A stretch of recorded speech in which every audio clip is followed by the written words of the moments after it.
Welcome to the Deep Dive, the show where we distill extensive information into those vital nuggets of knowledge, equipping you with insights even elite professionals in the field would appreciate, all without the information overload. Have you ever really paused to consider what truly means to grow up? It's far more than just, a sudden growth spurt or a changing voice, isn't it? It's a period of truly monumental, rapid, and often bewildering transformation, a time when the very blueprint of who we are is fundamentally rewired. Today, we're embarking on a deep dive into this fascinating, complex, and often underestimated period of human development. Adolescence. This isn't just about a few awkward years, it's really a foundational bridge from childhood to adulthood that shapes pretty much everything that comes after. Our exploration today is rooted in a foundational medical text, offering a comprehensive, maybe even exhaustive, look at the physical, cognitive, social, and health aspects of adolescence. Our mission is to distill this vast body of knowledge, providing you, our listener, with a thorough, almost mastery level understanding of this critical transitional stage. We want to empower you with insights that truly get to the heart of what it means to navigate these pivotal years. Okay, let's unpack this incredible journey from childhood to adulthood because, as we'll discover, it's about so much more than just physical growth. Absolutely. And what's truly fascinating here right away is how our source immediately establishes a crucial distinction. It sets the stage for everything we'll discuss. It clarifies that adolescence is actually a much broader concept than simply the physical transformations we call puberty. Okay, so puberty is more the biological part. Exactly. Puberty specifically refers to the biological aspect, those dramatic physical changes driven by hormones like, the appearance of sexual characteristics and that rapid body growth. But adolescence itself encompasses the entire transition The process. whole package. Right. It includes not only those visible physical shifts, but also profound, often invisible changes in cognition, emotional regulation, and psychology. It's a holistic journey, really, a complete overhaul of the individual. So it's not just the external stuff we see, but the whole internal world shifting right alongside it. And our foundational text gives us a timeline for this, frames it somehow. It does. The widely accepted age range for adolescents is from 10 to 19 years. Now, the initial physical changes, the puberty part, generally mark the early half of this pretty extensive period. And while it's definitely a continuous flowing process, you can think of it like a river constantly moving forward for clarity and deeper understanding, the source helpfully divides adolescence into three distinct phases. Ah, okay. Yeah, this allows us to better grasp the unique developments and challenges that unfold during each stage, but without losing sight of the overall fluidity, you know. That makes perfect sense for getting a handle on such a dynamic period. So we're looking at early adolescence, roughly 10 to 13 years, Hmm. then mid-adolescence from 14 to 16 years, Right. and finally late adolescence spanning 17 to 19 years. It's a structured way to think about a very fluid time. Okay. With that foundational understanding, let's now really zoom in on how this internal hormonal blueprint starts to manifest externally. Those really noticeable physical transformations. It's truly a symphony of hormones and growth, isn't it? It really is. And what's quite astonishing when we connect this to the bigger picture is how the seemingly chaotic symphony of hormones is actually incredibly precisely timed. It orchestrates the dramatic changes we observe and lays down these foundational biological blueprints that, frankly, can't easily be redrawn later in life. So early influences matter a lot then. Hugely. It's why things like early nutrition are so critical. They're shaping future health in profound ways we might not immediately see. The onset of puberty itself isn't random. It's triggered by a complex interplay of genetic factors, environmental influences, and even crucial body fat stores. This intricate activation starts with the hypothalamic pituitary gonadal axis. The HPG axis. Exactly, the HPG axis. It's essentially the central command system for pubertal development, like a finely tuned biological clock. So if the hypothalamus is the starting gun, what's actually telling the hypothalamus to fire off those signals at that specific time for each kid? And then what are these powerful messengers the pituitary gland sends out? That's the million-dollar question, isn't it? And it speaks to those genetic and environmental cues we touched on. We don't know all the triggers perfectly. But once signaled, the pituitary gland releases these powerful messengers called gonadotropins. Okay. These are primarily luteinizing hormone, or LH, and follicle-stimulating hormone, FSH. Once released, LH and FSH travel down to the gonads, the ovaries in girls, and the testes in boys, and they stimulate the gonads to produce the primary sex steroids, estrogen, and testosterone. Ah, the main players we hear about. Those are the ones. It's these sex steroids that are directly responsible for developing what we call secondary sexual characteristics. Think of the visible signs like breast development in girls or the increase in penile and testicular size in boys, and of course, menarche in girls. Beyond these, we also have adrenal androgens playing a role. Okay, what do they do? They're responsible for other noticeable changes like the development of sexual hair, pubic and underarm hair, the onset of acne, which many teens struggle with, and underarm odor. It's a complete, meticulously choreographed body transformation, really. It truly is. So, with that complex hormonal setup clear, how does this journey actually begin to unfold physically, say, for girls? What's the earliest sign we typically see? In girls, the earliest sign of puberty is usually the larche. Clearge. Yeah, the initial development of breast buds. This typically occurs between 8 and 13 years of age. And it's quite common for girls to experience some tenderness in these developing breast buds. Also, temporary asymmetry, one side starting before the other, is a normal part of these early phases. Okay, that's good to know. And after breast development? That stage is then usually followed by the appearance of pubic hair, which is known as pubarche. And then the landmark event for girls, the menarche, the first menstruation. When does that usually happen, and is there like a predictable pattern? Menarche typically occurs at an average age of 12.6 years. But the range is pretty wide, anywhere from 10 to 16 years. Interestingly, our source notes that menarche usually happens about 2 to 2.5 years after the breast buds appear. So there is a sort of predictable sequence. What's particularly fascinating, though, and a key insight from the experts our source cites, is that the age of menarche seems to be advancing in many populations. Advancing, meaning getting earlier. Exactly. Occurring even earlier, perhaps around 9 years of age in some cases. Wow. Why is that? Well, it could be due to things like improved nutrition or perhaps certain environmental factors, we're not entirely sure, but it definitely has significant implications for how we need to educate and prepare young girls. Now, to help understand this progression systematically, the source outlines the sexual maturity rating, or SMR, for girls. You might also hear it called Tanner stages. Right, the SMR stages. Yes, it divides development into 5 stages. We don't need to list every single detail here, but basically, the SMR system provides a clear 5-stage map that physicians use.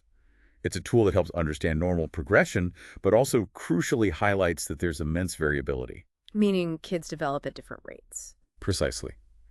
2 13-year-olds can look radically different in their development, and both can be perfectly normal. Just as an example, stage 2 is when the breast bud first appears, along with sparse pubic hair. By stage 5, you're looking at mature adult-type breast development and a full adult pattern of pubic hair.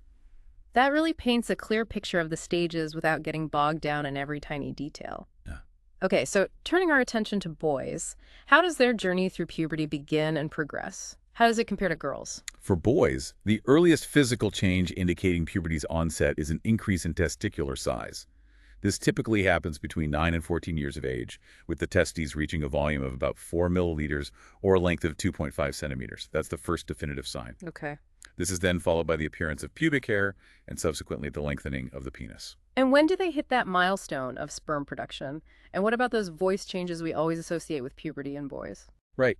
Spermarche, which is the production of sperm, generally begins during mid-adolescence. Another notable change, often a source of some self-consciousness, is the laryngeal growth, the voice box growing under androgenic stimulus. This manifests as that cracking of the voice in mid-puberty. The deepening of the voice is typically complete by the end of puberty. Uh-huh. It's also worth mentioning gynecomastia. What's that? It's a mild degree of breast enlargement. It's actually quite common, affecting more than half of boys in early puberty. Really? Over half? Yes, but it usually subsides spontaneously over several months. So it's generally a temporary thing that can be reassuring for boys and parents to know. And just like girls, there's an SMR for boys, also detailing 5 stages. Same idea, mapping the progression. Exactly. It maps out the progression from stage 1, which is prepubertal with small testicular volume, all the way to stage 5, signifying adult-sized genitalia and adult hair distribution. But the key takeaway, really, for both sexes remains that the onset and the pace of puberty are highly variable. It's a deeply individual journey, not some kind of uniform race. That variability point is so important. Now, alongside these sexual maturation changes, there's that incredible physical growth spurt happening. Oh, absolutely. Huge changes. Boys typically gain about 20 to 30 centimeters in height, And girls aren't far behind, gaining around 16 to 28 centimeters. That's a lot of growing in a short time. It absolutely is. And the timing of these growth spurts is quite distinct between genders, which is a crucial detail from the source. How so? For girls, their peak growth velocity, the time they're growing fastest, actually occurs before menarche, usually around SMR stage 3. Ah, interesting. Boys, on the other hand, show their peak growth velocity during the later stages of puberty, specifically SMR stages 4 to 5. There's also an interesting phenomenon in the growth pattern itself, often called distal skeleton first. Distal first, meaning hands and feet. Exactly. The limbs and extremities, like hands and feet, tend to enlarge first, and then the trunk size increases. This is often why you see adolescents looking a bit out of proportion for a while, with seemingly oversized hands and feet before the rest of their body catches up. Right. That classic awkward stage where they literally grow into their new proportions. Precisely. And what about changes in body composition? It's not just height, right? Are they just getting taller or changing in other fundamental ways too? Oh, no, it's far more complex and definitely gender-specific in some ways. There's an exuberant increase in muscle mass and also bone diameter during this period, which is particularly prominent in boys. Both sexes experience an increase in total bone mass, which is critical. Lean body mass increases in the early stages for both boys and girls. But then in the later stages of puberty, girls typically see an increase in fat mass as well, which is a normal and necessary part of female maturation. Okay, and you mentioned bone mass. That seems really important. It's incredibly important. Under the influence of those sex steroids we discussed earlier, estrogen and testosterone rapid calcium accretion occurs during puberty. This is a critical window of opportunity, really. Almost 50% of adult bone mass is achieved during adolescence. 50%. Wow, that's incredible in such a short window. It is. Think of it as building the foundation for lifelong skeletal health. What happens here really matters down the line. It makes me think, how often do we, as adults, really consider just how much energy and nutrients a growing teenager truly needs? Here's where it gets really interesting, because the sheer scale of these physical changes demands a level of nutritional support many of us might not even consider. You're absolutely right. It makes the nutritional requirements during this time absolutely vital. If half of our adult bone mass is built then, calcium intake must be a huge focus. What does our source say is truly necessary? It's paramount. The recommended dietary allowance, or RDA, for calcium for adolescents is 800 milligrams per day. Now, to put that into perspective, our source suggests that an intake of about 500 milliliters of milk, that's about 2 glasses, especially in the context of a predominantly cereal-based diet like in India, is recommended to help meet this requirement. Okay, 800 milligrams. What about other nutrients? Well, it's not just calcium. Vitamin D is equally important for bone health as it's crucial for calcium absorption. The RDA for vitamin D is 600 IU per day. And where do they get that? Sunshine helps, right? Sunshine definitely helps synthesize vitamin D. But since dietary vitamin D is mainly available from things like fatty fish, which might not be common in all diets, and with potentially minimal sun exposure due to clothing habits, particularly in populations with darker skin pigment, pharmacological supplementation might actually be necessary to meet those needs. That's a subtle but really important point, often missed in daily life, I think. It really is. And what about iron? That's another vital nutrient, isn't it? Especially with all the new blood volume and muscle mass being built. And of course, for girls, with the onset of menstruation adding extra demand. You're absolutely right. Iron is critical during this period. The increase in body structure is paralleled by a significant increase in both blood volume and muscle mass, and both of these tissues have a high iron content. Furthermore, for girls, yes, with the commencement of menstruation, their nutritional requirements for iron are further increased. Given that many diets, particularly cereal-based ones, tend to have poor iron bioavailability, meaning the body doesn't absorb it easily, an adolescent actually needs to have a daily intake of 25 to 30 milligrams of iron to meet the daily requirement of about 1.3 milligrams that the body needs to absorb. So the intake needs to be much higher because absorption is inefficient. Exactly. So yes, the nutritional demands during adolescence are incredibly high across the board, and meeting them is absolutely crucial for healthy development. It impacts everything from energy levels to academic performance, not just physical growth. Fascinating.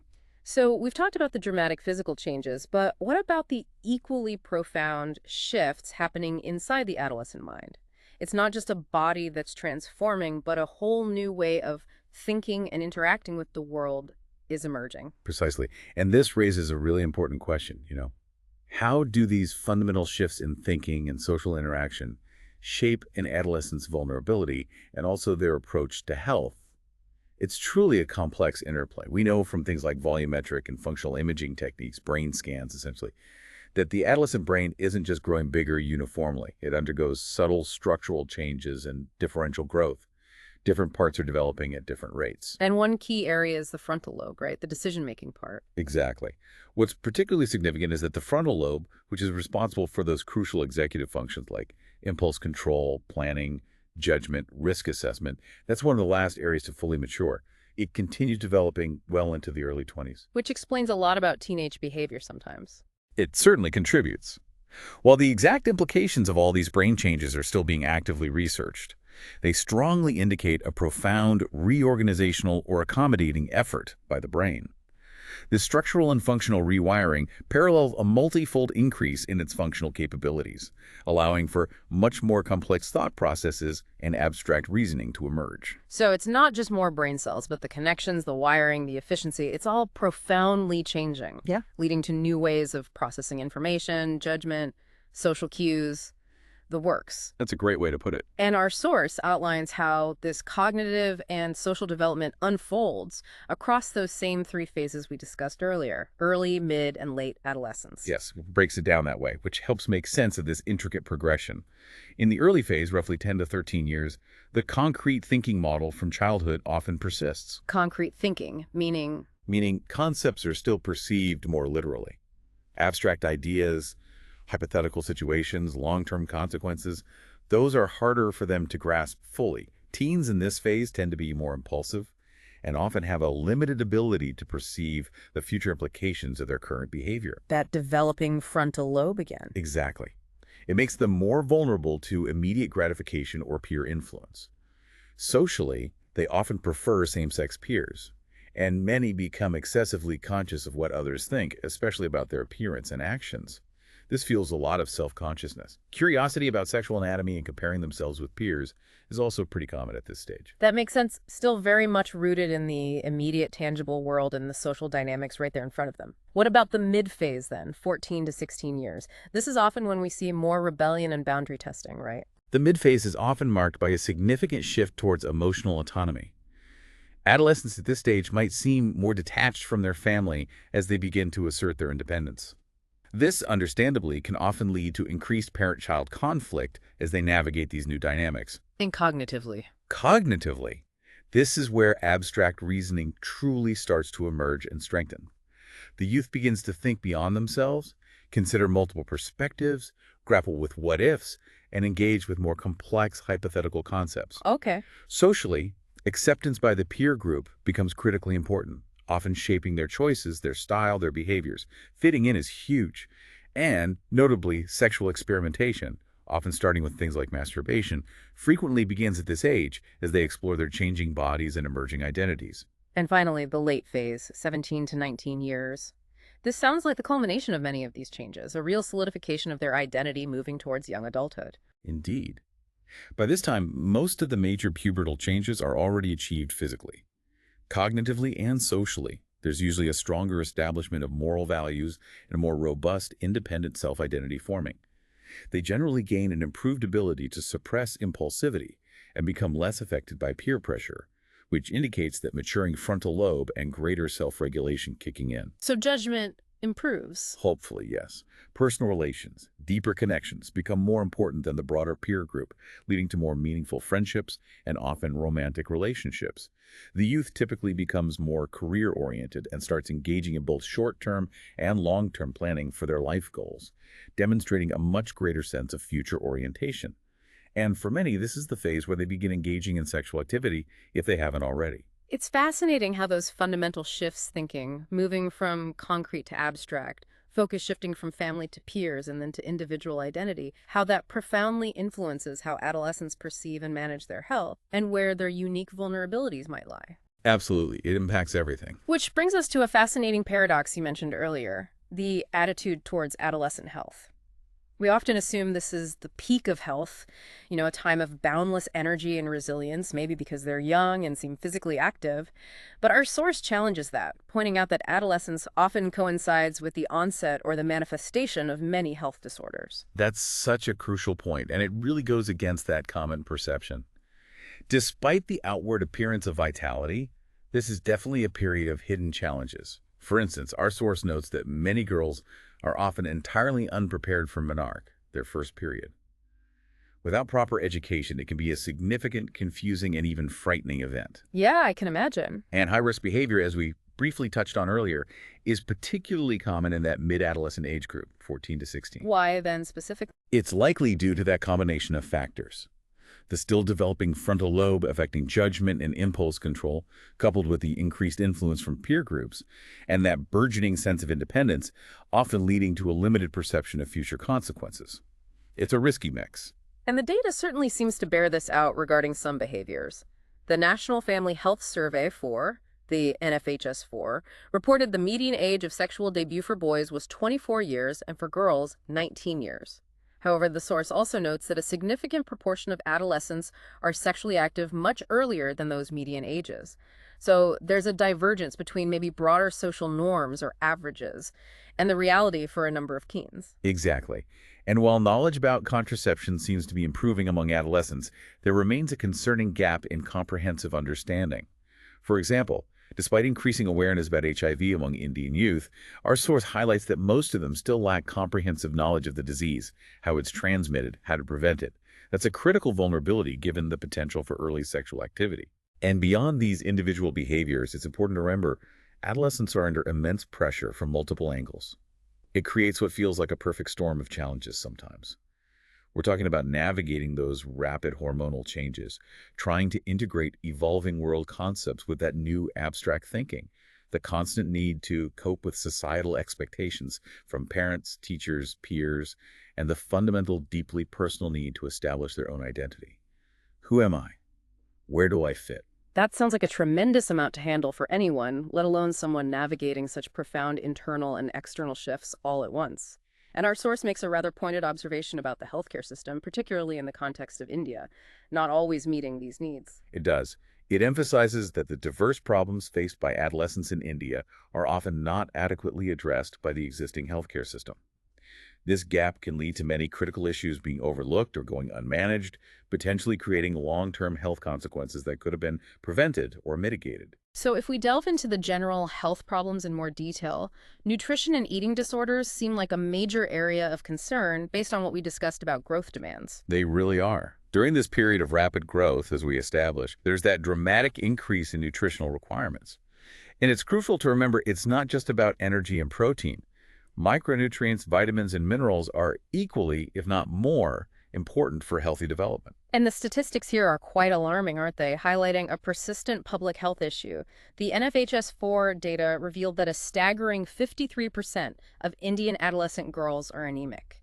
53%. It's a huge number. And what's perhaps even more concerning is that this prevalence of anemia has remained largely unchanged over the last 2 decades, according to the source. Wow. That's a huge silent crisis impacting potentially half of an entire generation of young women. What contributes to that? Well, there are several contributing factors to these widespread deficiencies. One is a lack of sun exposure, perhaps due to clothing habits, especially when combined with darker skin pigment, which impacts the body's ability to synthesize vitamin D. Insufficient intake of dairy products also leads to poor intake of both calcium and vitamin B12. The cumulative result is often low bone mineral density, which we know is critical given that 50% of bone mass is laid down now. And this issue is often even more pronounced in underprivileged girls due to additional factors like low protein intake alongside the calcium and vitamin D deficiencies. And vitamin A. Yes, vitamin A deficiency is also highlighted as an important issue, particularly in economically deprived adolescents, further compounding their nutritional challenges. And undernutrition has significant, long-lasting consequences, doesn't it? Beyond just feeling tired or maybe not growing as tall, what are the broader impacts? The long-term ripple effects are profound, extending far beyond the individual. Undernutrition often delays the onset of puberty and sexual maturation. It can result in stunting, obviously, but it also leads to poor bone mass accrual for life. Right, that foundation isn't built properly. Exactly. And significantly, it can reduce work capacity in later life. Think about the impact on a national level. It creates a significant drag on human capital, impacting productivity, innovation, economic growth for decades to come. It's much bigger than just individual physical health. That's a really important perspective. And what's interesting and quite stark are the socioeconomic disparities in how malnutrition actually manifests. Girls from poorer families, for instance, are more likely to suffer from undernutrition, sometimes due to gender discrimination in how food is distributed within the household, where boys might be prioritized. Conversely, girls from urban, upper socioeconomic groups might show malnutrition not from lack of food, but due to eating disorders. Anorexia nervosa and bulimia are being increasingly reported in these groups. Wow, so it's the same outcome, malnutrition, but driven by completely different social and psychological pressures at different ends of the economic spectrum. Precisely. It points to the really complex, multifaceted nature of nutritional challenges. It's not just about food availability. So it's not just about access to food, but societal factors, gender bias, psychological pressures playing a huge role. Okay, let's move on to mental health, which is equally critical and often deeply intertwined with these physical and social pressures, especially during these formative years. Mental health problems are indeed major concerns during adolescence. Our source lists a spectrum of issues, including adjustment disorders, anxiety disorders, depression, poor body image, and low self-esteem being quite prevalent. And suicide. Tragically, yes. Suicide rates are reported as increasing among adolescents, with a disturbing pattern.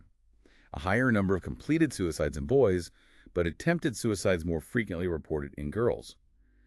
Adolescents are at a particularly high risk for suicidal ideation and attempts. This isn't just due to the emotional distress they might be feeling, but also, critically, due to their cognitive immaturity and impulsivity, the still developing frontal lobe we keep coming back to. So that developing frontal lobe, which is still learning to regulate impulses and fully weigh consequences, becomes a significant biological vulnerability here. What other factors contribute to this grave risk? Other significant contributing factors mentioned include underlying psychological disorders like depression or other mood disorders, substance abuse, unresolved or intense parent-child conflict, any history of physical or sexual abuse, and also a family history of suicide.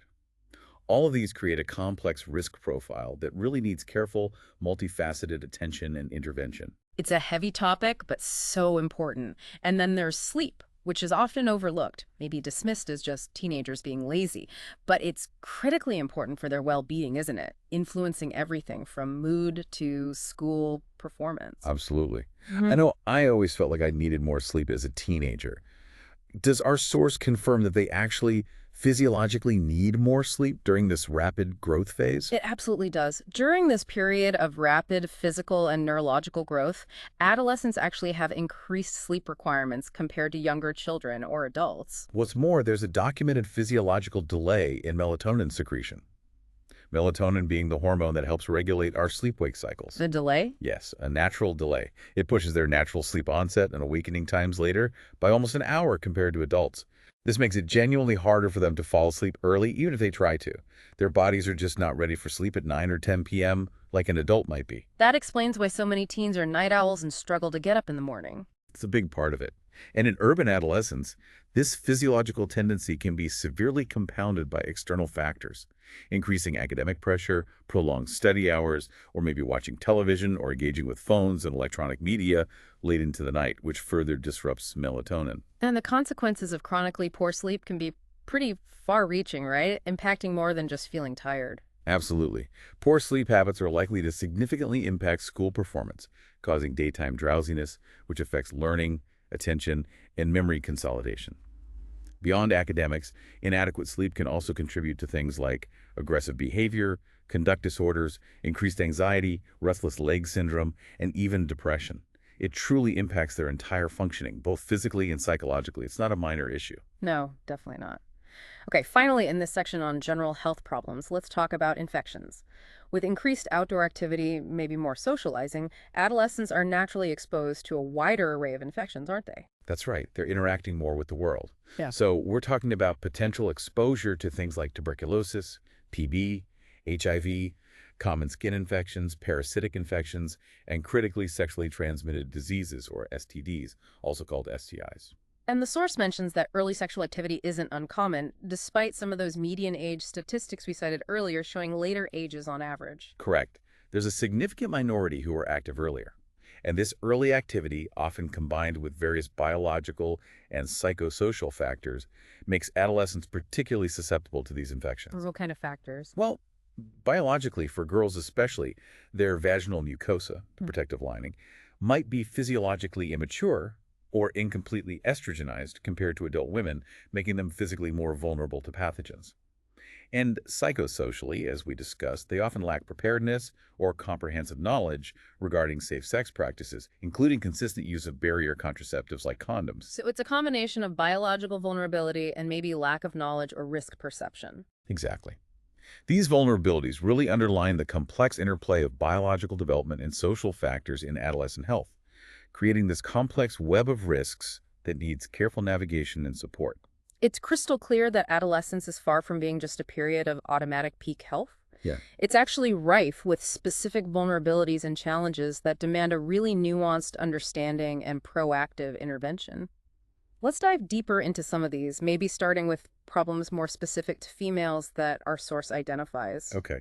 For adolescent girls, it's actually quite common to experience anovulatory and irregular menstrual cycles during the first couple of years after menarche, after their periods start. Anovulatory meaning? Meaning cycles where an egg isn't consistently released from the ovary.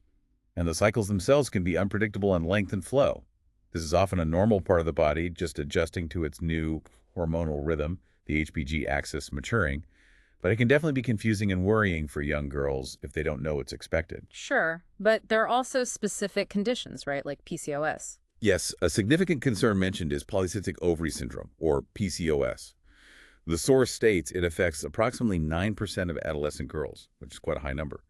This condition is typically characterized by a combination of menstrual irregularities, often infrequent or absent periods, and sometimes evidence of ovarian cysts on ultrasound, along with signs of androgen excess. Androgen excess, like testosterone. Yes, higher levels of male-type hormones, which can manifest physically as things like acne that's persistent or severe, or hirsutism, which is excess body or facial hair growth, in a male-like pattern. And PCOS isn't just about periods and ovaries, is it? Our source mentioned it has broader metabolic implications, making it more of a systemic issue. Exactly right. That's a critical point. The source highlights its strong association with other metabolic derangements. This includes obesity, insulin resistance, where the body doesn't respond properly to insulin, and therefore an increased risk of developing type 2 diabetes, often later in life, but sometimes even during adolescence. Wow, so it connects reproductive health directly to metabolic health. Absolutely. Now, another area is menstrual hygiene, which presents unique challenges for adolescent girls, particularly in settings like India. There are often many social taboos and a lack of open conversations surrounding menstruation in families and communities. This silence can lead to significant problems. Like missing school. Yes, exactly. Many adolescent girls miss school during their periods, maybe because of a lack of access to affordable, safe, sanitary products, or simply a lack of clean, private toilet facilities at school or even at home. This obviously perpetuates a cycle of missed education and limits opportunities, and poor menstrual hygiene itself can directly contribute to reproductive tract infections. But there's been some positive development on that front, hasn't there? Our source mentions something about government schemes making a difference. Yes, thankfully there is some progress. With the introduction of government and private-run initiatives, often called menstrual hygiene schemes, the situation appears to be improving. The NFHS4 data actually shows a positive impact, with 57% of young women reporting that they now use hygienic methods during menses. That's a significant step forward, although there's still clearly room for improvement to reach everyone. But it shows policy can create real change. Definitely. Now, in terms of infections, vaginal discharge is mentioned as common. How do you differentiate normal from problematic? Right, vaginal discharge is common in adolescent girls. Some of it can be completely normal, physiological leukorrhea of puberty, just due to hormonal changes. However, it might also indicate infections, either endogenous ones like yeast infections or potentially sexually transmitted infections if they are sexually active. And our source details specific sexually transmitted infections that are relevant here, like gonorrhea, chlamydia, candidal infections. What's the key takeaway about these for adolescents? The crucial insight about STIs like gonorrhea and chlamydia, which are source details in a table, is that they can often be asymptomatic, especially in females. Asymptomatic meaning no symptoms. Exactly. Someone might have the infection without knowing it at all. This really underscores the vital importance of screening, particularly for sexually active adolescents, rather than just waiting for symptoms to appear. Chlamydia, for example, might cause some subtle symptoms like intermenstrual bleeding or bleeding after sex, but often it just presents as a mild vaginal discharge or is completely silent. Yet it can cause long-term problems like infertility if untreated. Okay. What about yeast infections?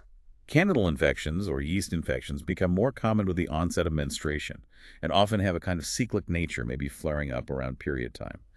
A more serious concern, though, is pelvic inflammatory disease, or PID.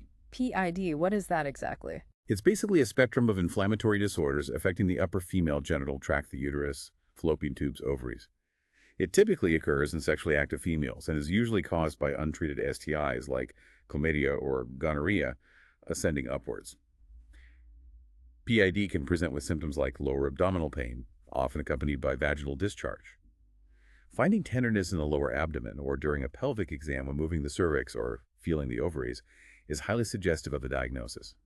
PID is serious because it can lead to chronic pain, ectopic pregnancy, and infertility. That sounds serious. Any other key points about STIs from the source? Yes, a couple of important general points. One is that co-infection, having more than one STI at the same time, is common, so testing should be broad. Also, all patients diagnosed with an STI should ideally be screened for HIV as well. And critically, the sexual partners of affected individuals should also be notified and treated to prevent reinfection and break the chain of transmission into the community. Partner notification is key. That makes sense. Okay, moving beyond infections, let's talk about lifestyle diseases. Our source uses a striking phrase, calling obesity the other end of the spectrum of malnutrition. It sounds like it's becoming a major epidemic, particularly in urban settings, a real contrast to the undernutrition we discussed earlier. It absolutely is, illustrating what public health experts call the dual burden of malnutrition, where both undernutrition and overnutrition exist side by side in the same populations, sometimes even in the same communities. Data cited from Delhi school children reported 5% obesity and another 19% overweight. That's almost a quarter of kids struggling with excess weight. And similar figures are emerging from other parts of urban India. And it affects boys more. Interestingly, yes. The source notes that the prevalence of obesity and overweight tends to be higher in boys than girls in these studies. And we need to stress this isn't just an aesthetic concern about appearance. Obesity in adolescence has strong associations with a wide range of other serious health issues, creating this complex web of interconnected health risks that can track into adulthood. Right. What are some of those most significant associated health problems that we should be aware of linked to adolescent obesity? The list provided is quite extensive. It ranges from physical issues like increased strain on joints, leading to conditions like Blount disease or slipped femoral epiphysis, asthma, sleep disorders like sleep apnea, acid reflux disease, gallstones, and fatty liver disease. But critically, it also includes major metabolic derangements like type 2 diabetes, dyslipidemia, abnormal blood fats, hypertension, high blood pressure, and even contributing to conditions like PCOS in girls, which we just covered. So it really touches almost every system. And hypertension itself is rising. Yes, essential hypertension, high blood pressure without a specific secondary cause is reported to be on the rise among youth. Some studies from India are cited reporting a prevalence as high as 6% in urban youth and 3.4% in rural youth. This indicates a growing burden of chronic non-communicable diseases, things we used to think of as adult problems, starting much earlier in life. It really necessitates early screening and intervention strategies. That's a really stark picture. And then there's the issue of substance abuse, which so often tragically has its roots in adolescence, potentially becoming a lifelong struggle if it takes hold early. Indeed. The source states clearly that most tobacco and alcohol use begins during adolescence. This pattern holds true in both urban and rural India, making it an absolutely critical window for prevention and intervention efforts. Is there data on how common it is? Yes, the Global Youth Tobacco Survey from 2009 is cited, showing that a concerning 14% of school-going youth reported current tobacco use back then. And that's just tobacco. Beyond tobacco, other widely abused substances mentioned include alcohol, with 21% reporting use in one survey, cannabis or marijuana at 3%, and even opium at 0.4%. And the risks go far beyond the substance itself, right, for those who become addicted. Oh, absolutely. Adolescents who become addicted to these substances are at significantly higher risk for a whole cascade of negative consequences. This includes things like accidents and injuries, involvement in violence, potentially trading sex for drugs to support a habit, and greatly increased risk of contracting infections like HIV, hepatitis C, other sexually transmitted diseases, and even tuberculosis. The risks are substantial and they compound each other, affecting not just the individual but their families and communities too. It really underscores how vulnerable this period can be. Let's talk more about that vulnerability, especially regarding harm like abuse and accidents, which are tragically prevalent, according to the source. Yes, the statistics cited on violence are deeply concerning. Physical and sexual violence is described as tragically common in India. The NFHS4 data, for example, reveals that 20–30% of young females report suffering from domestic violence, and 5–9% report experiencing sexual violence.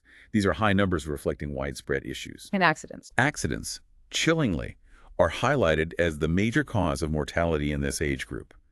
It underscores an often overlooked public health crisis. Road traffic accidents, burns, and poisoning are listed as the leading causes of traumatic mortality and disability among Indian youth. Are there gender differences there too? Yes, the patterns differ somewhat. Motor vehicle accidents and industrial accidents tend to be more common in boys, perhaps reflecting differences in activity or exposure. Burns, unfortunately, are reported as more common in girls, which might reflect domestic environment risks or, tragically, sometimes intentional harm. That's grim. Migration is another factor mentioned that can introduce significant vulnerability, isn't it? Especially as young people move, often alone, maybe for work or education. It is, and it's a very complex issue with multiple facets. Many adolescents migrate from rural to urban settings, often in search of labor or educational opportunities. This migration, while sometimes offering new prospects, can also make them incredibly vulnerable. They might lack social support networks, be unfamiliar with the environment, and become targets for trafficking. Trafficking for what purpose? Trafficking is cited as a serious problem in India, occurring for various exploitative purposes. This includes forced industrial or domestic labor, forced marriages, and even recruitment into prostitution. Our source provides a really stark statistic from the state of Bihar, where 70% of new HIV infections were linked to outward male migration, likely due to risks taken while away from home and then bringing infection back. It underscores the severe health consequences and social injustices inherent in these vulnerable journeys. That's shocking. And adolescent pregnancy is another critical area of vulnerability mentioned, carrying significant health and social consequences for both the young mother and her child. Absolutely. Unmarried adolescents who become pregnant are particularly vulnerable. They may lack support, face social stigma, and often resort to unsafe methods of abortion, which significantly increases their risk of serious complications like septicemia, blood infection, and even death. And even if they carry the pregnancy to term. Compared to adult pregnancies, adolescent pregnancies carry inherently higher risks for obstetric complications. This includes things like preeclampsia, a dangerous high blood pressure condition, preterm labor, and postpartum hemorrhage, excessive bleeding after birth. Prolonged and obstructed labor are also more common, partly due to physical immaturity. Tragically, adolescent mothers are reported to be 2 to 4 times more likely to die during childbirth compared to adult females. And the babies. The children born to adolescent mothers also face higher risks. They have higher rates of neonatal mortality, death in the first month, infant mortality, death in the first year, and overall child mortality compared to children born to older mothers. But there was a positive note here too, wasn't there? About prevalence declining. Yes, amidst these stark risks, there's a positive trend noted from the NFHS4 results. The overall prevalence of adolescent pregnancy was lower, around 8%. This improvement is attributed largely to increased schooling for girls and better knowledge about contraception. It really shows that education and access to reproductive health information and services can make a tangible difference. That's a really good sign of progress then. But underlying many of these issues seems to be the persistent problem of a lack of effective formal sex education. Our source suggests this is a foundational problem contributing to many of these vulnerabilities. This is highlighted as a major gap. The source states that the majority of Indian youth do not receive formal sex education in an effective, comprehensive way through structured channels like schools. Consequently, where do they get their information? From peers, maybe from books, magazines, or increasingly the internet. These sources can be highly unreliable, incomplete, or even misleading. And parents and teachers. Critically, the source points out that parents and teachers often fail to discuss vital topics openly. Things like masturbation, safe sex practices, healthy relationships and dating, the realities of abortion, HIV prevention, and other sexually transmitted diseases. This silence, this lack of open communication, leaves adolescents ill-equipped to navigate a highly sensitive and potentially risky area of their lives as they mature sexually. So, What does this all mean for the daily lives of adolescents? You used the analogy of a minefield earlier. Yes, it tells us they're navigating this incredibly complex period, a real minefield of potential health and safety risks. Physical, mental, social, often without adequate preparation, reliable information, or comprehensive support systems in place. This creates a state of profound vulnerability during a time of massive change. That minefield analogy really resonates. They're facing these complex, evolving challenges from seemingly all sides. But these complexities aren't just individual battles, are they? They're shaped and often intensified by the broader world adolescents inhabit. Let's maybe look at the environmental and social landscape that adds another layer of pressure. Pollution, for example. Yes, pollution is mentioned as an increasing concern that directly impacts adolescent health. The incidence of asthma, for instance, is noted as being on the rise, likely linked at least in part to deteriorating air quality and other environmental pollutants.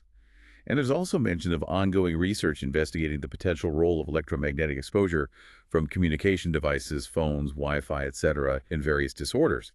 Things like childhood leukemia, brain tumors, and maybe even immune dysregulation are being studied. So the jury's still out on that, but it's being looked at. Exactly. While the definitive links are still being explored and debated, it highlights a new, evolving layer of environmental pressure on this generation, a pressure that simply wasn't as prevalent for previous generations growing up. For sure. And then there's media influence, which has become absolutely pervasive, hasn't it? Shaping everything from aspirations and body image to perceived social norms. Definitely.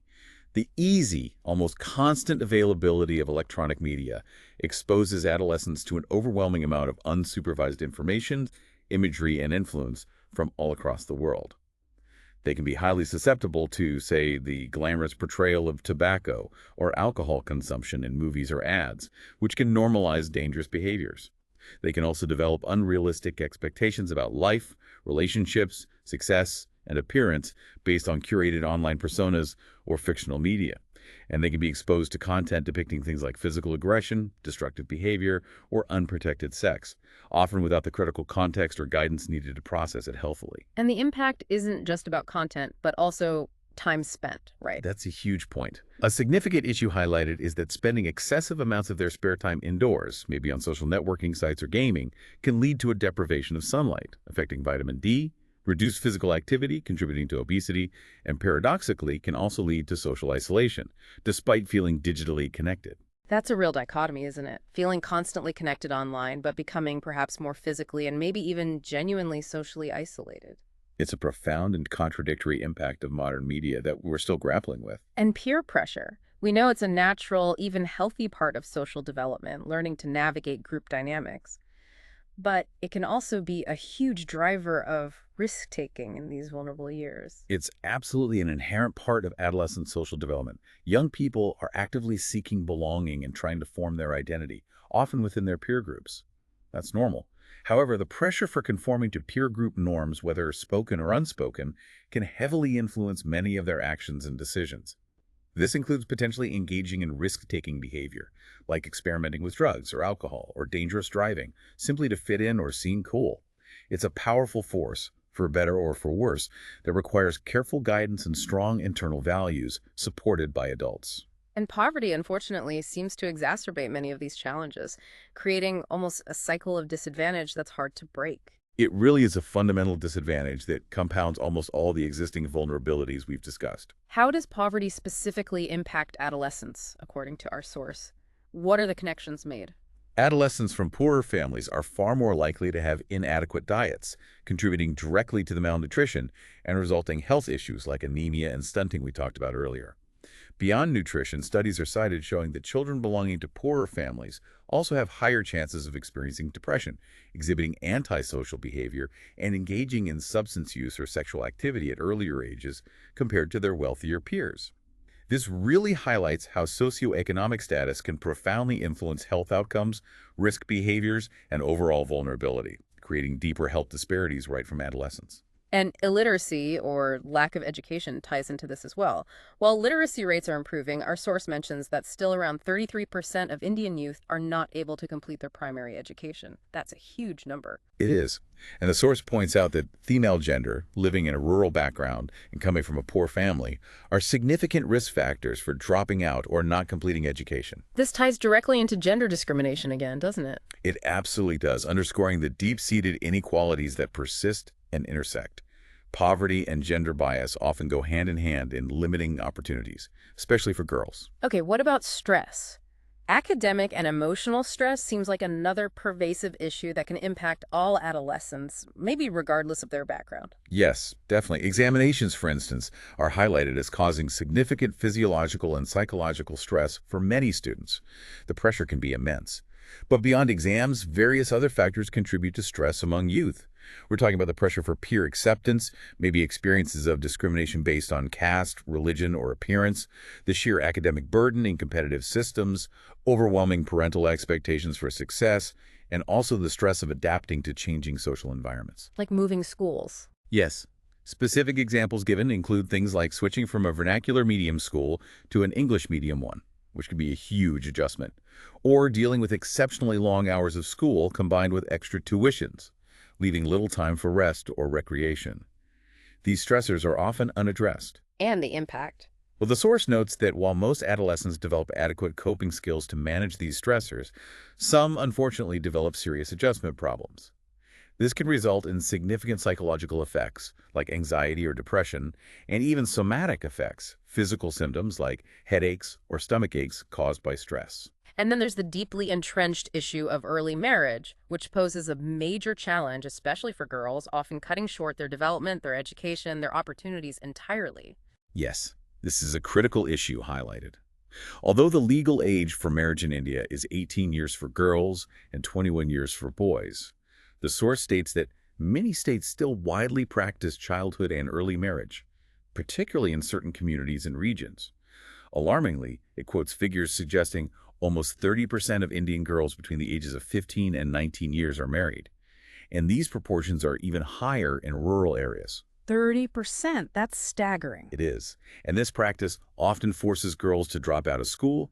It severely limits their agency and decision-making power, exposes them to the risk of early pregnancy and the associated health complications we discussed, and ultimately perpetuates cycles of poverty and poor health across generations. And finally, just the broader experience of discrimination that young people often face systemically. Yes, the source points out that young people are often treated almost like second-class citizens in some respects, remaining under the control of adults in most spheres of life, and frequently not involved in any decision-making processes that affect them, even when those decisions profoundly shape their futures.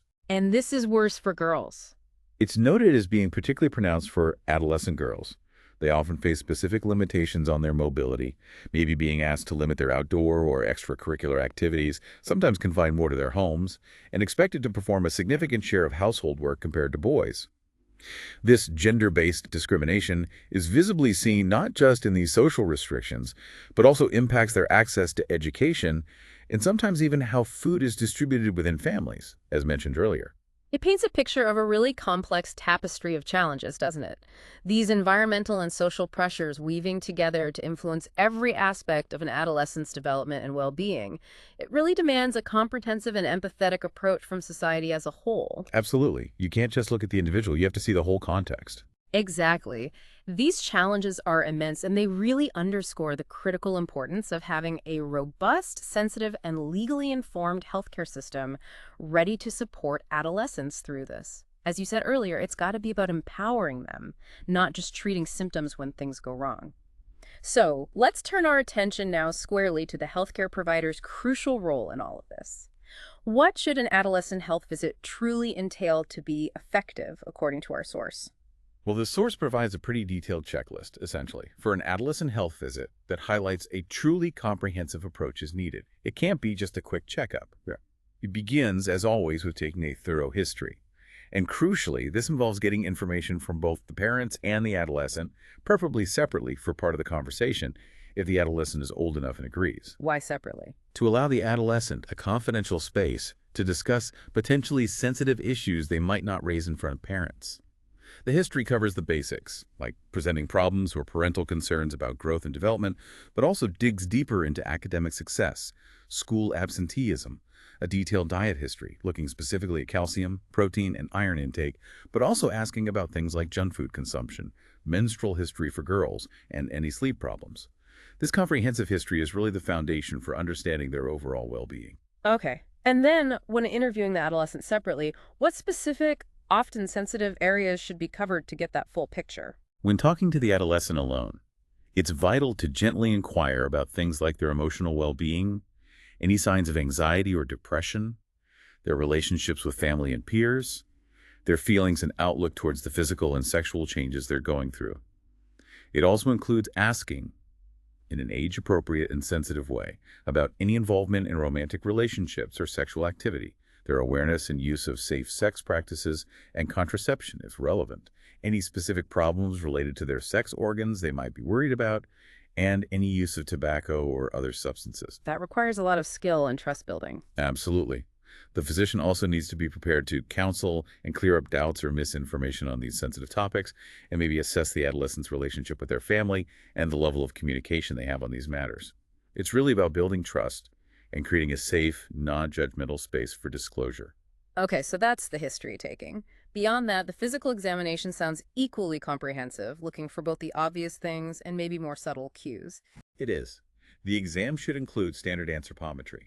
That's measurements like height, weight, BMI checking blood pressure, looking for clinical markers of potential issues like obesity, example acanthosis nigricans, dark patches on the skin, and importantly, assessing their sexual maturity rating, the SMR stage, to gauge where they are in their pubertal development objectively. Physicians also need to meticulously look for signs of malnutrition, anemia, specific vitamin deficiencies, any skin or genital infections, and evaluate their general hygiene. And crucially, as you hinted, they must be alert for subtle cues or physical signs of trauma or abuse, and also potential signs of drug abuse or tobacco use, like stained fingers. So it's really about identifying risks, even the subtle ones that might not be immediately obvious or volunteered by the adolescent. Our source specifically mentioned things like a persistently sad or depressed mood, avoidance of eye contact, unexplained bruises, or maybe undue resistance to the examination as potential pointers towards physical or sexual abuse. Exactly. These subtle cues are absolutely vital for early detection and intervention, as adolescents may not or cannot explicitly disclose abuse for many reasons. This also ties into establishing rapport, which the source emphasizes is key for effective communication. This requires an empathetic, respectful, and non-judgmental approach from the healthcare provider, making the adolescent feel genuinely heard, understood, and safe. And asking them directly is important. Yes, direct questioning of the adolescent themselves is stressed as being just as important, if not more so sometimes, than only questioning the parents. A helpful technique suggested is to begin the interview perhaps with some icebreakers or general chat, then move to open-ended, non-sensitive questions about school or hobbies before gradually transitioning to more sensitive or targeted questions once trust and comfort have been established. That makes sense. Now, consent, that can be a tricky area with adolescents, right? Navigating their developing autonomy alongside legal requirements and parental rights. How does the source clarify that? It can be complex, yes, and the source provides important clarification on this critical legal and ethical aspect, specifically referencing the Indian context. For a child less than 12 years of age, consent for any examination or any medical or surgical procedure must be obtained from the parent or legal guardian. That's straightforward. However, for an adolescent aged between 12 and 18 years, the situation is more nuanced. They can generally give consent for the examination itself. They have a right to agree or refuse to be examined. Well, for treatment. Correct. According to the source, consent for any medical or surgical procedure, including things like medical termination of pregnancy, abortion, blood donation, or organ donation, can only be legally given once they reach the age of majority, which is 18 years. Parents or guardians would need to consent for procedures before then. This distinction between examination and procedure is crucial for healthcare providers to understand and navigate ethically and legally. Yeah, that's a very clear distinction. And confidentiality seems paramount, especially for those sensitive topics that adolescents might not feel comfortable discussing with their parents present. It is absolutely paramount for building trust. A healthcare provider often needs to interview a young patient separately, as mentioned, because they simply may not want to discuss sensitive topics like sexuality, substance use, or mental health concerns in the presence of their parents. The source also notes that when it comes to examining the genitalia, the doctor should always ask the patient's preference regarding the presence of their parent inside the examination room. Respecting their wishes here is key. So a boy might prefer privacy, while a girl might want her mother there. Exactly. A boy might prefer his parents waiting outside, whereas a girl might find it more comforting if her mother accompanies her during the examination, or vice versa. The point is to ask and respect their preference to the extent possible, fostering that sense of autonomy and safety. That's really important. Now, shifting slightly, the nutritional intervention for adolescent girls is highlighted in the source for having a sort of twofold benefit, extending beyond just the individual girl herself. Can you elaborate on that? Yes, this is framed as a really strategic intervention with long-term public health impact, improving the nutritional status of adolescent girls, particularly addressing issues like anemia and ensuring adequate intake of calcium and other micronutrients helps in two significant ways. Firstly, it helps break the intergenerational cycle of malnutrition and low birth weight babies. Healthier adolescent girls are more likely to become healthier mothers who have healthier babies. Secondly, and relatedly, it helps prevent the long-term health complications associated with low birth weight in the future generations that they might bear. It's a proactive measure that has these far-reaching positive impacts on public health across generations. Investing in adolescent girls' nutrition is investing in the future health of the whole population. Precisely. And providing health information is also flagged as a significant opportunity during these adolescent health visits. Since formal sex education is often lacking or inadequate in schools, as we discussed, the adolescent health visit becomes an excellent, maybe sometimes the only, opportunity to talk frankly and accurately with both the parents and their adolescent about pubertal changes, reproductive health, safe sex, and related issues. Providing them with correct educational resources is vital. Okay, but what happens if, during this visit, abuse is suspected or even identified? That must be an incredibly difficult situation. There are very specific legal obligations for healthcare providers in India, aren't there? This is incredibly critical, and the legal landscape is quite clear. The National Commission for Protection of Child Rights, NCPCR, Act of 2005, defines any person below 18 years as a child. Under this framework, it is mandatory for a healthcare provider in India to report all cases of child abuse, even if it's only suspected, to the chairperson of the commission. Mandatory reporting, even if just suspected. Yes. This complaint can be lodged online or in writing. Importantly, the law provides protection for doctors in cases of erroneous reporting made in good faith. However, they are punishable under law if they fail to report a suspected case they become aware of. That's a heavy responsibility. It is.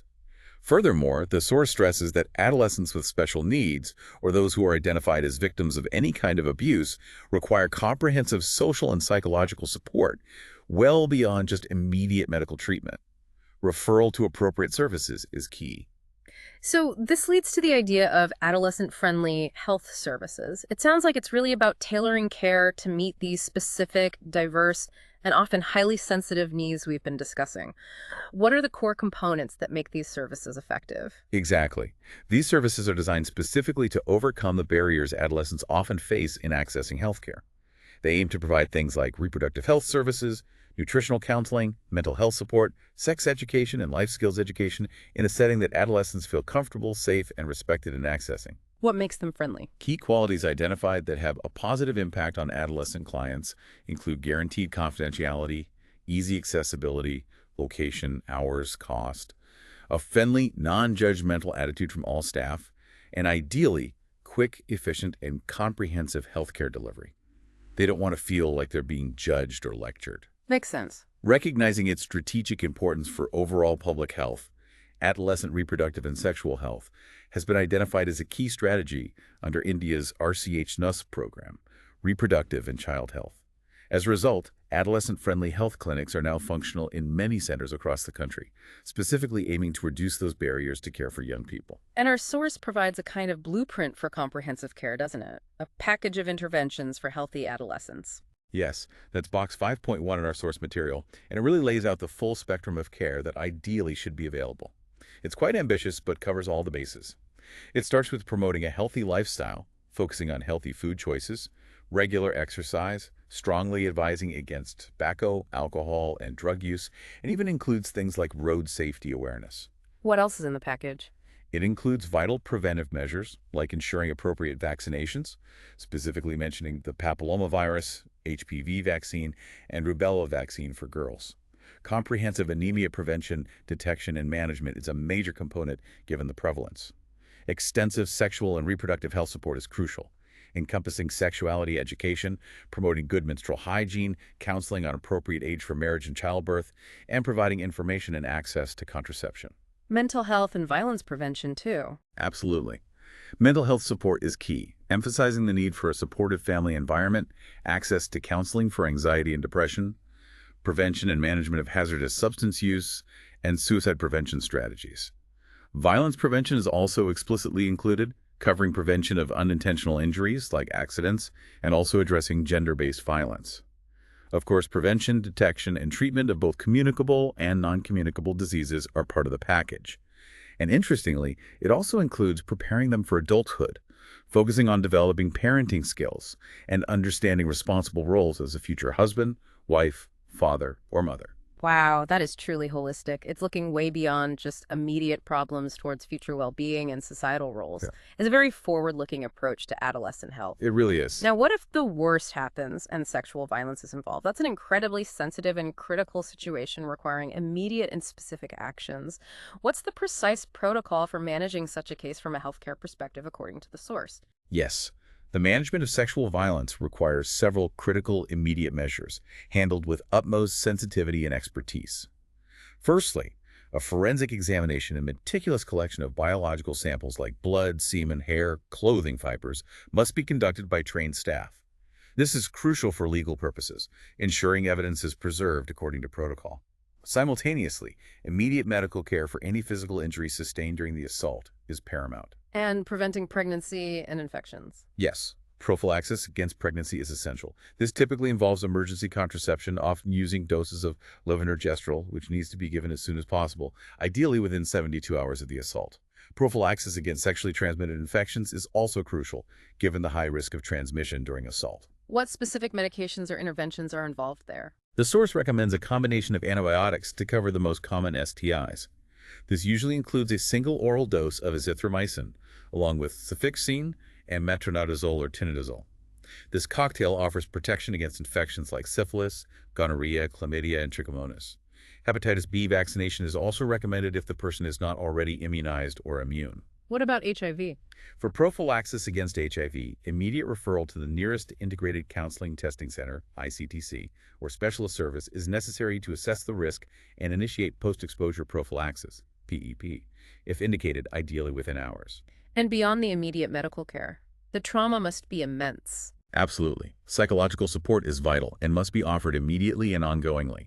This includes sensitive counseling, support from social workers, and often referral to a psychiatrist or psychologist for trauma-focused therapy. The emotional scars can be deep and long-lasting. It's also critically important, legally and ethically, to inform the concerned authorities, the police, and potentially social services, as the patient may need protection, shelter, and legal help to pursue justice.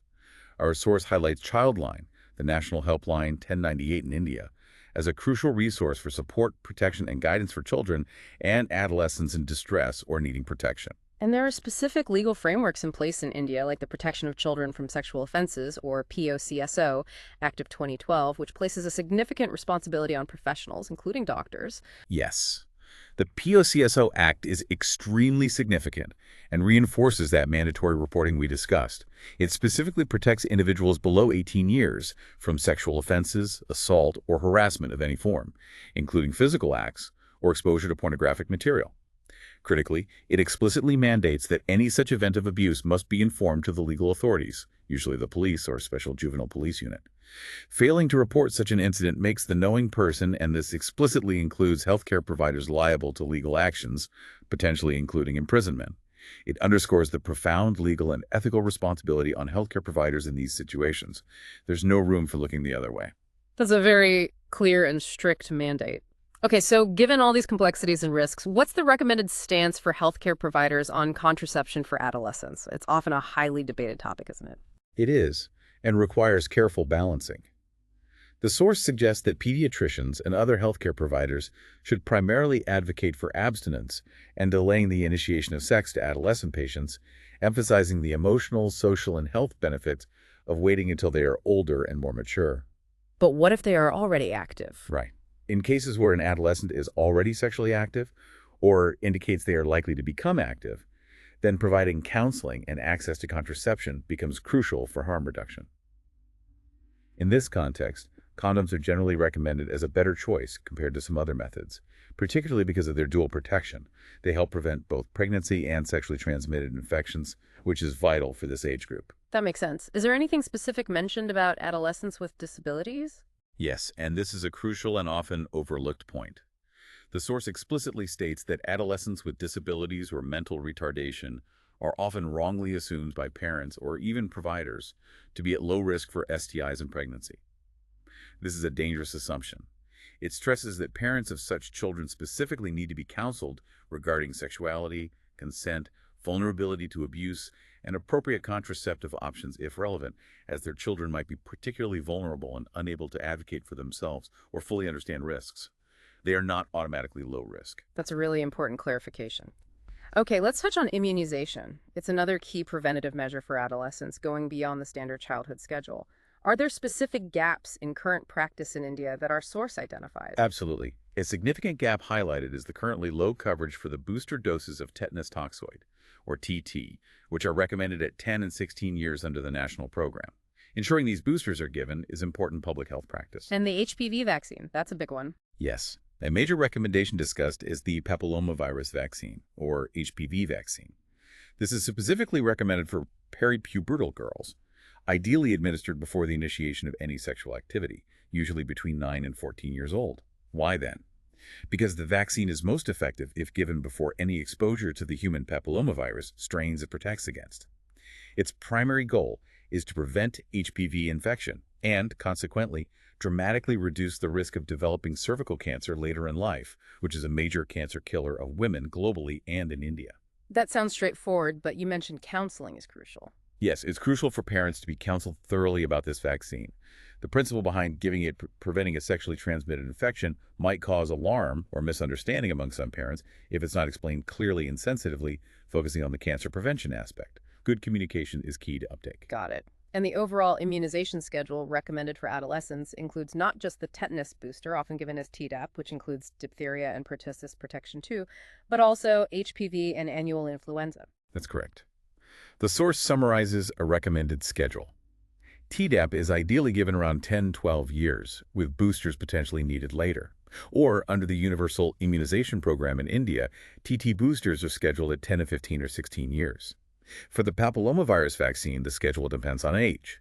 Typically, 2 doses are sufficient if started between 9 and 14 years, but 3 doses are required if the series is started at age 15 or older. And yes, annual influenza vaccination is also recommended for adolescents, just as it is for many other age groups, particularly given ongoing concerns about flu epidemics. Okay. One final aspect of healthcare mentioned is the concept of transition to adult care. This sounds really vital, especially with more children surviving complex, chronic illnesses into adulthood now, thanks to better medical care over the past decades. It's not just a simple handoff on their 18th birthday, is it? No, it is far from a mere handoff. That's a critical point. A large and growing number of children with chronic illnesses or disabilities like cystic fibrosis, congenital heart disease, diabetes, etc., are now surviving well into adulthood. Their healthcare needs often remain complex and require ongoing multidisciplinary care even as adults. The transition to adult care is described not merely as transferring the case file to a different physician or clinic, but as a purposeful, gradual, and planned process. A process involving the adolescent themselves. Absolutely. It must meticulously take into consideration the adolescent's evolving abilities to participate actively in their own self-care, to take on responsibilities for managing their condition, like medications, appointments, and to engage meaningfully in decision-making about their own health and treatment plans. It's about fostering independence and self-management skills. When does this transition process usually happen? The age isn't rigidly fixed, but the source suggests a window, often between 14 and 18 years, is used in some countries for this carefully managed transition. It needs to be individualized based on the adolescent's maturity, the complexity of their condition, and the readiness of both the pediatric and adult care teams. The goal is ensuring continuity of care, preventing gaps, and empowering the young person to navigate the adult healthcare system successfully. That makes so much sense. It's really about setting them up for success as adults managing their own health. Okay, so we've talked a lot about the challenges and the role of healthcare providers, but what about support from the top? Governmental support and policies play a huge role in shaping the landscape for adolescent health, don't they? They play an enormous role. Individual efforts are crucial, but systemic support through policy and programs is essential to tackle these issues on a larger scale. It's inspiring to see how policy can translate into tangible support for young people, addressing some of these complex challenges at a systemic level. It truly highlights a concerted effort to nurture the next generation and build a healthier future. What are some of the key governmental initiatives in India that specifically support adolescent health care, according to our source? There are several vital programs mentioned that demonstrate this commitment at the policy level. For example, the Kishori Shakti Yojana and the Sabla Yojana, also known as Rajiv Gandhi Scheme for Empowerment of Adolescent Girls. What do those programs do? They're specifically designed with adolescent girls in mind, aiming to provide a package of support including health checkups, nutrition supplementation, education on health and hygiene, and importantly, life skills education and vocational skills training. These programs address a multitude of needs crucial for their empowerment and overall well-being, recognizing the unique challenges often faced by girls. That sounds comprehensive. And there's a broader policy framework, too, that integrates adolescent health into a wider national strategy, moving beyond just specific schemes. Yes, precisely. The National Youth Policy is mentioned, which broadly focuses on youth empowerment, primarily through education, recognizing that education is a fundamental tool for their development, future prospects, and ability to make healthy choices. Furthermore, and very significantly, there's been a recognition of the critical contribution of adolescent care to overall maternal and child health outcomes. As a result, the National Health Mission in India now follows a comprehensive strategy known as the RMNC plus A approach. RMNC plus A, what does the A stand for? The A stands for adolescent, so it's reproductive, maternal, neonatal, child, and adolescent health. This strategic integration means adolescents are no longer seen as a separate group or an afterthought, but their health is considered a central pillar and a crucial link in the continuum of care within national health initiatives. It connects their health today to the health of future generations. That's a really important strategic shift, integrating them into the larger health strategy for mothers and children. And under this RMNC plus A program, there's a specific initiative mentioned related to iron and folic acid supplementation, directly addressing that widespread anemia crisis we discussed earlier. That's right. That's the weekly iron and folic acid supplementation, or YAFS program. Under this massive initiative, the goal is for all adolescents, boys and girls, attending government schools, and potentially out-of-school adolescents too via community health workers, to receive a weekly dose of 100 milligrams of elemental iron and 500 micrograms of folic acid. This is usually coupled with biennial deworming medication, as parasitic worms can contribute to anemia. And this is happening nationwide. That's the aim. It's a crucial, large-scale public health intervention designed specifically to combat the pervasive problem of anemia among adolescents, aiming to improve their nutritional status on a broad scale, boost their energy and concentration, and help break that intergenerational cycle of malnutrition and its consequences. These governmental interventions really demonstrate a significant recognition at the highest levels of the unique challenges faced by adolescents and reflect a systemic commitment to investing in their health and future. It's about laying down the groundwork for a healthier, more productive next generation. Absolutely.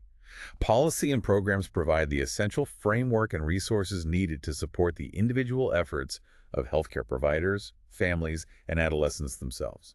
What an incredibly comprehensive deep dive into adolescent health and development this has been.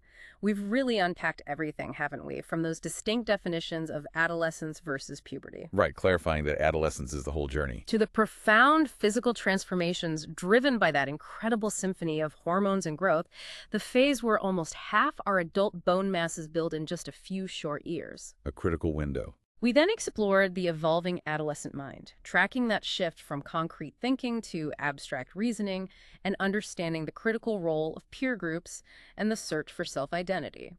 And importantly, revealing how their developing brains, especially that late-maturing frontal lobe, influence their judgment and vulnerability. Yeah, connecting the biology to the behavior. Then we confronted that paradox of adolescent health, challenging the myth of it being the peak of health by revealing the hidden challenges, From pervasive anemia and increasing mental health struggles like anxiety and depression to the often overlooked silent crisis of sleep disturbances and their susceptibility to various infections. So many underlying issues. And we really delved into the specific vulnerabilities that make adolescence that potential minefield we talked about.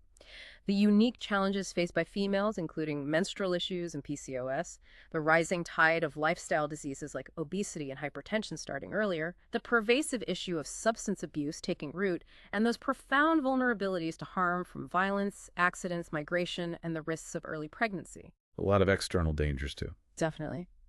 We also shed light on the broader environmental and social landscape influencing them, the impact of pollution, the constant pressure from often unfiltered media influence, intense academic stress, and sadly, the continued scourges of early marriage and discrimination, especially gender-based. The whole context matters. Finally, we covered the absolutely critical role of the healthcare provider, emphasizing that need for comprehensive, sensitive, and legally informed care, everything from building rapport and ensuring confidentiality to navigating complex consent issues, mandatory reporting, and managing incredibly sensitive situations like sexual violence. A huge responsibility for providers. And we concluded by highlighting the vital governmental support and policy initiatives, like RMNC+A and WIFES, aimed at nurturing this pivotal generation, showing a systemic effort is underway, even if challenges remain, to address these complex issues. Hopefully, understanding all these nuances provides you, our listener, with a far more informed, maybe more empathetic perspective on the young people in your life, your children, nieces, nephews, students, or perhaps even a renewed understanding of your own past experiences navigating those years. It's clearly a journey of immense change, immense pressure, but also immense potential, one that truly shapes our individual futures and the future of society. Couldn't agree more. So, here's a final thought to leave you with. Considering the immense pressure and the rapid, multifaceted changes adolescents undergo, coupled with the stark reality that, according to our source, a third of Indian youth still don't complete primary education. What do you think is the single most impactful area where society could invest its resources or focus its efforts to truly transform the future prospects of this generation? Is it education, mental health access, nutrition programs, safer environments? We encourage you to reflect on the insights gained today, maybe look at the young people around you with a renewed sense of understanding and empathy for the complex world they're navigating,